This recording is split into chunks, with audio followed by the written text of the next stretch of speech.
താലി eternal wedding collections by Chungath jewellery. ഇതെല്ലാം എന്റെ കല്യാണത്തിന് വാങ്ങിയതാ. വാവ്, ഇതെവിടുന്നാ? MV Chacko golden diamonds Angamaly. നിയമസഭാ തെരഞ്ഞെടുപ്പിന് മുന്നോടിയായി മണ്ഡലത്തിൽ പര്യടനം ശക്തമാക്കി LDF സ്ഥാനാർത്ഥി സാജു പോൾ. കാലടി വേങ്ങൂർ ഭാഗങ്ങളിലായിരുന്നു സ്ഥാനാർത്ഥി വോട്ടഭ്യർത്ഥന നടത്തിയത്.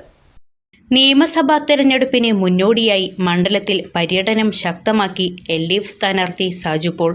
കാലടി വേങ്ങൂർ ഭാഗങ്ങളിലായിരുന്നു സ്ഥാനാർത്ഥി വോട്ടഭ്യർത്ഥന നടത്തിയത്. ഈ വിമല സ്കൂളിന്റെ ഉടമസ്ഥൻ എന്നുള്ള അല്ലെങ്കിൽ നിങ്ങൾക്ക് വേറെ വിവരമാണ് പറഞ്ഞുതരാം. ആ സ്കൂളിൽ പഠിച്ച ഒരു പെൺകുട്ടിയാണ് ഇന്ത്യയിൽ ആദ്യമായിട്ട് നേഴ്സിംഗ് കഴിഞ്ഞിട്ട് IAS കിട്ടിയത്.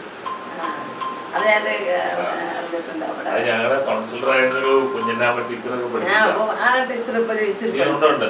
രാവിലെ മുതൽ തന്നെ പ്രവർത്തകർക്കൊപ്പം വിവിധ കേന്ദ്രങ്ങൾ സന്ദർശിച്ച അദ്ദേഹം വോട്ടർമാരെ നേരിൽ കണ്ട് പിന്തുണ തേടി. മേഖലയിലെ പ്രമുഖ വ്യക്തികളെയും വ്യാപാര സ്ഥാപനങ്ങളും സന്ദർശിച്ച സാജു പോളിന് ഊഷ്മളമായ സ്വീകരണമാണ് ലഭിച്ചത്. വികസന തുടർച്ചയും ജനക്ഷേമ പദ്ധതികളും മുൻനിർത്തിയാണ് ഇടതുമുന്നണി വോട്ട് ചോദിക്കുന്നത്. വരും ദിവസങ്ങളിൽ മണ്ഡലത്തിലെ മറ്റ് പഞ്ചായത്തുകളിലും സ്ഥാനാർത്ഥിയുടെ പര്യടനം തുടരും. പ്രാദേശിക നേതാക്കളും നിരവധി പ്രവർത്തകരും വോട്ട് അഭ്യർത്ഥനയിൽ സ്ഥാനാർത്ഥിക്കൊപ്പം പങ്കെടുത്തു.